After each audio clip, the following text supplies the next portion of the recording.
in a 502. Welcome back to Forest Tactical. Today we're going to talk about 5 things that you need to do to become an elite shooter. This is stuff that I've learned over years of training, stuff that I wish I would have known earlier. When I started seeing a real improvement in my training, it was because I was doing the following 5 things.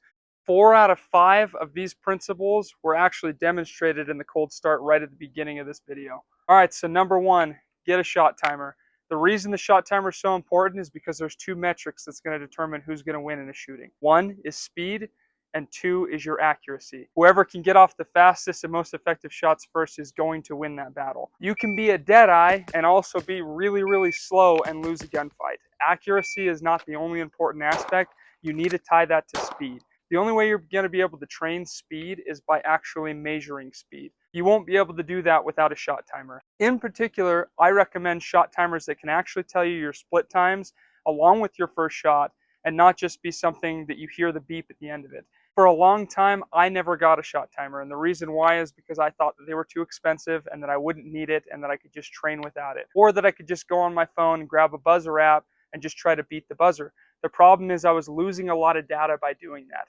Buying the shot timer was probably the greatest investment I've made into range supplies, and I do not regret spending the money and buying a nice timer. The second thing that you need to be doing, and arguably the most important thing that you need to be doing, is documenting each range session. Naturally, we only want to remember the things that we're really good at, and we lose the data of the things that we're bad at. Look at your good, look at your bad. Be able to document it, put it in a folder file, do whatever you need to do to keep track of those things. There's the quote that when performance is measured, performance improves. I've found that that is absolutely true. It wasn't until I started recording my results that I saw a massive improvement in a short amount of time. Second part that goes along with that is don't get discouraged by your mistakes. We all start somewhere. If your shots don't look good, if your speed is bad, that's okay. This metric is for you to learn how to beat yourself. Gradually, every range session, you should be able to see improvement. Make sure that you document your results, and if you document your results, they will improve. That's just a standard in life. It's going to make you better in anything you do, and if you're not looking at your results,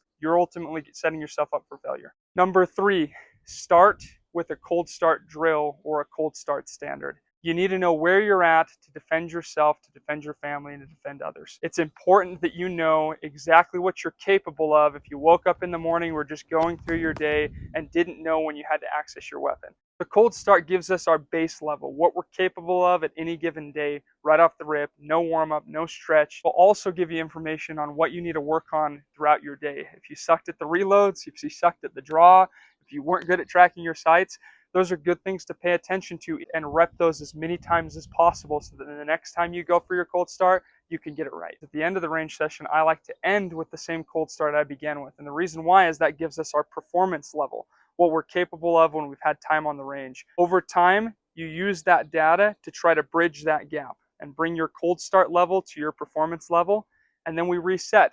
It's super important you're getting that information and know what you're capable of without any warm-up whatsoever. That'll make you a better shooter. That brings us into point number 4. Practice what you're not good at. I'm a big proponent of spending majority of your time on what's realistically going to help you the most. But if you neglect all the other things, you're going to become a worse shooter because of it. One of my least favorite things to do is shooting single-handed. That's either dominant or non-dominant hand shooting. I wasn't really good at this, and it's because I didn't rep it. It actually ended up teaching me a lot about how the gun recoils and how I can combat that, and made me a better shooter with 2 hands. You can't neglect aspects of your training because you don't like it. Another one that people don't like to practice is distance shooting, and I can completely understand why it maybe isn't as important to you, but it will teach you a lot about controlling that recoil, getting a good grip on the gun, and making sure you can make a really accurate shot. So if you're struggling with your reloads, if you struggle from distance, if your draw is not very good, if you're not good at tracking your sights, or you're not good at single-handed shooting, I'd invite you to practice all those things. Keep track of it and make sure to throw it somewhere in the rotation. Even if it's not your priority at the time, it's important that you're well-rounded as a shooter and you understand how to operate your gun in multiple different conditions. And number 5, arguably the most important, it could have gone first on this list, but I saved it for last, which is dry fire practice. Now, it's really important to note that it is crucial that you make sure that there is no ammo in the gun, that you are clear. Once you've confirmed and absolutely know that that gun is dry and that there is no live ammo around you, it's important that you dry fire as many reps as you possibly can. Dry fire is the one thing that you can do at home. We can't all make it out to the range every week. We can't make it as often as we want. Some people only have maybe once or twice a year that they go out and train. Now, I don't recommend that, but if that's all you got, there's a bunch of training that you can do at home. Practicing your draw at home, practicing establishing your grip and getting your non-dominant hand up. These are all things that you can do without even firing around, without going to a range. Now, it's also important to realize that dry fire can only get you so far. You can get good with your draw, you can get good with getting your sights on target, and you can get great at your trigger pull and your grip on the gun.